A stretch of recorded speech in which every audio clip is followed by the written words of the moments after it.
This series of lunchtime conversations intends to capture insights from some of society's thought leaders in the very strange times that we live in.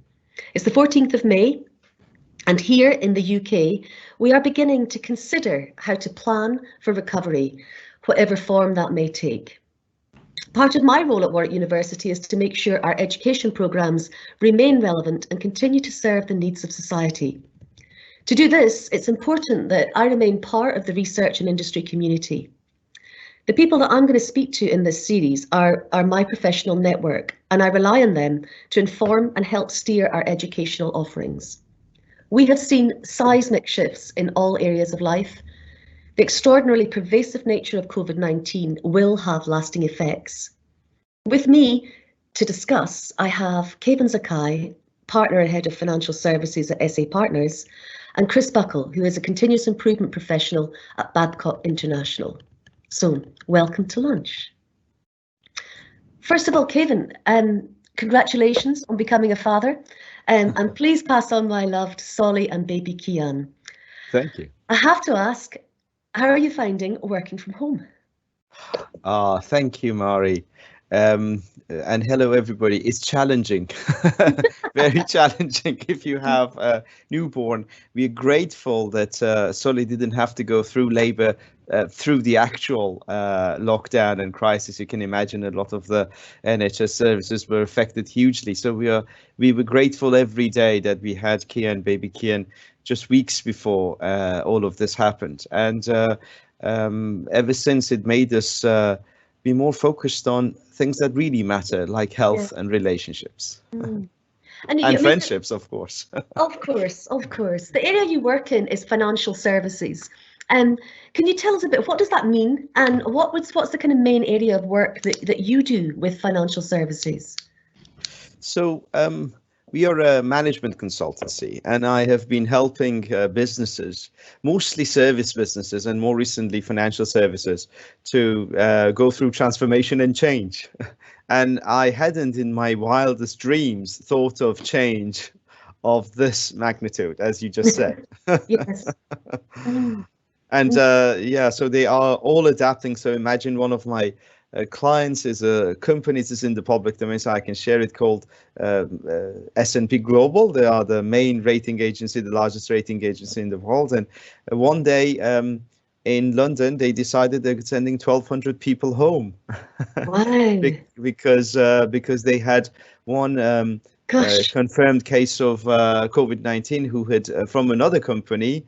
This is all in the public domain, that came into their offices, and they took the brave decision to protect the people. They have to send 1,200 people to work from home. What a brave decision, and what a great preparation to be prepared for that. Partly because they were investing in culture of improvement for several years, so they were much more adaptive, and they had that muscle memory to deal with change. That is bold and brave, isn't it? That really, really is bold and brave. And that area that you work in, that area of cultural and continuous improvement, and getting that embedded to react and be proactive to what you need to do, clearly that's had a good effect. And I guess I hope so. Yeah, no, yes. Definitely. And also with me for lunch today, I've got Chris Buckell. First of all, Chris, regards to Jade. Thank you. And Babcock, as a company, is a huge company. Can you just tell me kind of the areas that it works in, and then what area you're working in with Babcock? Yeah, certainly. So we're a provider of repair and support services to a variety of sectors. So I work in the land sector, but we also do work in aviation, and we do some civil nuclear, and also some marine, so some interesting things around ships and submarines and things like that. So my role as a business improvement facilitator is to work with the operational business to look at how we can leverage digital technology, for example, and also improve our productivity through the more classic CI type value stream mapping, waste reduction, as well as the coaching and cultural side of change as well. So yeah, quite a broad range of activities. Yeah, yes, okay. And so, I mean, and you both of you, I mean, I'm so glad that you both joined me here, but you have a little bit of history. Chris, could you just tell us how you come to know both myself and Kievan? Yeah, certainly. So I joined the WMG Masters program in 2017, and that's how I met you, Mari. So you were the course convener for the MSc in Service Design and Management, and I was looking for a supervisor, and you very kindly put me in touch with Kievan, and we've kind of not looked back since, have we? Mm. And Kievan, from supervising a master's student, because you came as a master's student to WMG, you've gone on, you've got your doctorate, and now you're supervising our master's students. But I think that what's interesting is that you and Chris, you have never met face to face. No, we didn't. And we've developed what I would like to think is a great friendship since. So actually, even now, after a couple of years, we have never met face to face, Chris, have we? And it has just been okay. We talk sometimes on the phone for 10, 15 minutes. And because Chris is busy, I'm sometimes busy. And, we can only find maybe 30 minutes sometimes. And it's been great. I've learned a lot. And I mean, I've known you for many years, Kievan. And what kind of, over the periods that you've been working, the approach and the ability to embed sort of sustained cultural change, continuous improvement, the challenge doesn't go away. It constantly needs energy and commitment and motivation to get that in place. Do you think the impact of the pandemic, do you think that's going to improve our attitudes towards designing resilient systems, which seems sensible, or do you think it will have a detrimental effect where people will be looking for quick recovery, quick solutions, quick ways of moving forward? What do you foresee happening in the future, Kievan? Well, if I looked into my crystal ball, Mari. Yes, okay, I appreciate it's a hard question. No, but reality is so far we are finding both on the individual level and also at organization level, there are losers and winners. Sadly, there are losers. So there are the ones that happen to be in more difficult sectors. And of course, it's more difficult for them. Also, imagine hospitality sector, or if you are a management consultant and you were always on a plane traveling around the world and giving face-to-face advice, and now suddenly you have to digitize all of your products in short few weeks, and so on and so forth. How has that been, Kievan? I mean, have you managed that? Have you maintained relations? Has it been? Do you think it'll sustain, or do you think you revert back to requiring face-to-face? We had to learn to do it. So overnight, I'm talking about SA Partners, my company, we lost well over 2/3 of our revenue because nearly 100% of our offering was face-to-face. And we had to learn in short few weeks, I'm talking about 2 or 3 weeks, to turn all of that into digital. So we have digitized more in 3 weeks than we digitized in 25 years. You speak to someone in education, so I think we can probably raise our hands up to that too. And you were exactly the same at Warwick University, I'm sure, and all the top universities in the country and around the world. You've all done the same thing. In fact, I signed up to a course at University of Pennsylvania, UPenn, which is free and it's online. And it's fantastic on positive psychology. It's about positive psychology, because I thought, well, we all, and I've been using positivity and positive psychology, well-being more so during the past couple of months, of course. And then I realized, well, there are some free courses available. So, and the amount that you guys in education have digitized is amazing. And I think, going back to your question, some of us will never go back. Why would we? Because it's saving me a lot of time. I will have saved myself a lot of travel time and a lot of CO2 emissions. This was a good thing for the planet, by the way. So why would we go back? But at the same time, I'm sorry to say, but some are resisting it and some are falling into the vicious cycle of spiraling down. And this happened when internet came, and some cafes didn't want to accept that there is, internet out there, or there's Starbucks out there, and so on and so forth. Yeah. And Chris, just for you in your journey, I think you made an incredibly bold choice in your life journey, and probably first where you thought, oh, I know what I'll do. I'll give up my 10-year successful career. I'll change continent, and then I'll change direction. I'll come back to the UK, and I will change sector. Can you tell us a little bit about that experience? Well, I mean, just to pick up on your point about the technology and this kind of shift to online. So that's been happening in the background for a few years, I think. So in terms of education, and there's been a lot of training that's starting to be delivered. At big institutions all over the world are offering online courses now, and I think having the COVID crisis, and suddenly where you're now deploying up to 25% of your workforce from home, it's kind of forced people to kind of get on board with that. And I think that's a really interesting point, particularly when we talk around kind of when the dust settles from the disruption, and we talk about, there's already conversations happening in some of my areas around what happens when we go back to normal. And I think that's a really interesting question. And I think it's worth asking, well, do we actually want to go, what is normal, and is that something we want to go back to? And you're speaking as someone working in principally manufacturing area is how you would describe the area you work in. So I mean, you have people who can't work from home, as well as people who can. How's that split been, and how are you handling currently? Did you stop? Did you furlough? Did you not? Or are you putting social distancing in place? How's that all going? Yes. So luckily, the core kind of operation, that work still had to go ahead, but we've been very careful and very conscious around maintaining a safe and productive work environment. So for us, things like getting PPE in place has been a real focus.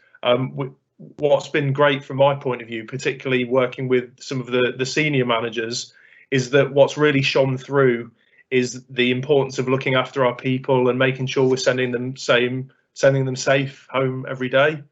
In terms of when we initially dispersed, our infrastructures and our IT systems weren't designed to handle so many people working remotely. So there was a little bit of a lag there, but yes, once we got the hardware and the infrastructure in place, I've been remarkably impressed by how we've managed to keep delivering despite losing big chunks of the workforce. Yeah, it's been fantastic. Yeah.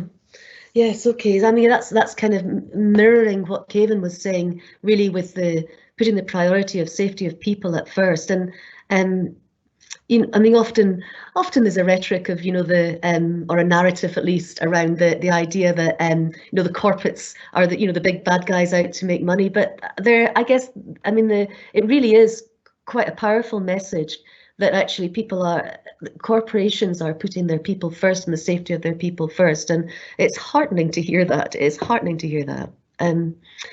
I guess, what do you think, or do you think, of all the changes, what do you think are sure to remain different, and what do you think might not sustain afterwards? Do you think that your markets will change? Do you think you'll diversify, or will you stay where you are? What's your feeling on that? I think maybe I'll ask Kievan first. What do you think? What about financial services? If there was a big trend in terms of technology and AI. Now it's an even bigger trend.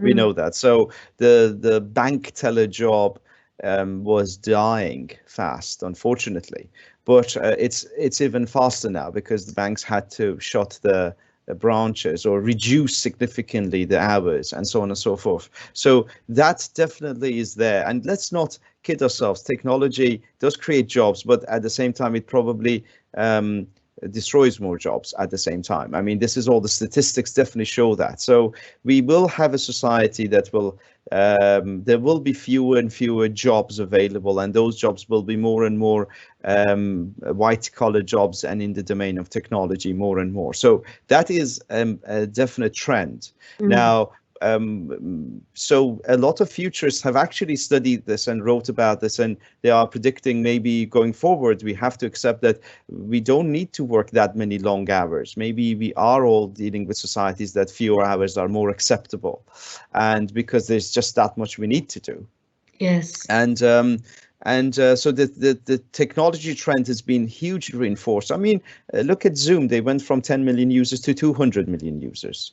And we are now using Microsoft Teams. I mean, Microsoft didn't lose the market share value as much as some other companies, maybe because of Teams and so on and so forth. So we are definitely seeing the technology trend. At the same time, we definitely are seeing that some activities will need to go back. So there is, at the end of the day, there is a need for face-to-face. So to some extent, activities will be restored. In manufacturing, you have to go to work. In a lot of areas in services, you have to have a level of face-to-face. And when we have a vaccine, when we are back to normal, hopefully there's nothing wrong with that and you can go. In fact, the CEO of Goldman Sachs prediction was that a lot of the old normal will be restored, which was surprising to me. So he was saying a lot of the old ways will come back, but will still take a year. So it is probably we're talking 2021. Yeah. And Chris, do you have anything to add to that, or do you think what do you think? Well, it's an interesting perspective because in my business, we build stuff. So whilst there've been some fantastic technological developments in things like process automation and actual machining equipment, the large portion of our sort of demand or our business doesn't come from digital sources. I think what's been interesting from my point of view is that how a crisis can really challenge the way that the organization's thinking, because it forces you, it brings your problems and your objectives very sharply into focus. So if there is a kind of silver lining out of this whole thing, for me, it's certainly I'm getting a lot more interest from my senior managers around let's do some continuous improvement here and here and here. So swings and roundabouts, I guess. Again, the technology side, unless we're looking at pure manufacturing type technology, which we're doing some quite interesting experiments at the moment, I don't see it fundamentally changing the way that we run our organization in the same way. Can I butt in there? So what? Oh, we're on mute. Oh, apologies, I lost you for a second there. Yeah. Sorry. If you don't mind, I was just saying that what you just said, Chris, is very, very interesting. So I think there is the world of command and control. We called it modern management, but let's face it, there was a lot of command and control in business places. Yes. So and the key word in command and control is not so much command, because when we talk about command and control, managers and leaders just say, well, we don't command, and they're right. By and large, they're not commanding as such, but there is a lot of control going on. There was a lot of control going on, and there were very few companies that they were letting go, and this keyword "let go" was very important, of command and control, allowing the front line and the middle management to make the decisions, to solve the problems. In 99%, I don't have a scientific number, but in the vast majority of the organizations, the problems were being solved at the top, and they were telling the middle and the bottom of the organization what to do. And, yes. And the middle and the front were doing the best to do that. Very few organizations have turned that around and said, okay, now let's coach and direct from the top and allow the middle and the front to actually solve the problem. And that created more fulfilling jobs at the middle and at the front of the organization, far more fulfilling and positive challenges, if you like. And those organizations are by far faring better in the current situation, because so one of my clients, and they are a food manufacturer, so they didn't stop working at all. If anything, they have grown the business by about 30-odd%, and they have taken business away from their competitors. How have they done it? One of the first things they did, the CEO called everybody, 300 people on the shop floor, and said, so here are the problems. I'm not going to tell anybody how to solve those problems, but we are entering a completely new era. And please, can you tell us what we need to do to protect you. And the workforce had the experience of continuous improvement to actually come up. And that's the real meaning of continuous improvement, as Chris is just saying. So I'm very glad that you said that, Chris. People are now flocking to the world of continuous improvement, saying, can you please teach us how to create that muscle memory? Yeah, so it's unfortunate that sometimes we need a crisis for that to happen. But in that sense, it's actually very good news for people like me who spend a lot of time and energy having those battles around trying to change that mindset. So, I mean, we talk often, it's quite well established in change literature, how, you know, we talk about things like having a burning platform or creating that internal conflict around, are we doing the right things, and are we, you know, empowering our people who do the work on the day-to-day basis to make those changes. And that's really something that's shone through to me. But I would also add to that it takes some pretty gutsy leadership and self-reflection to have the courage to say, actually, we realise we haven't been approaching this in the best way. So now we're going to cede that power back to our people. Mm. Yes. And if ever there is a good time to let go, maybe this is the time. Absolutely. Yeah, absolutely.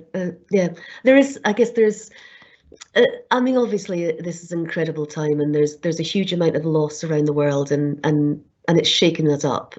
There is hope.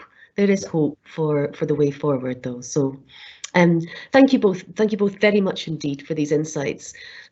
Chris, you know, I'm so grateful to you for coming in, for just allowing me to work with you over the year you were the student at Warwick, but also as you go on, you've come back and you've talked to our students, you've lectured to them, you've shared with them, you've mentored them, and it's so valuable for them. And Kievan, it was 18 years ago that you were in a class that I was teaching. And I mean, I'm really grateful to have met you and to have had that opportunity to know you as the years have gone on. And from being in my class, you are one of my greatest teachers. So for all that you've given to me, I thank you very much.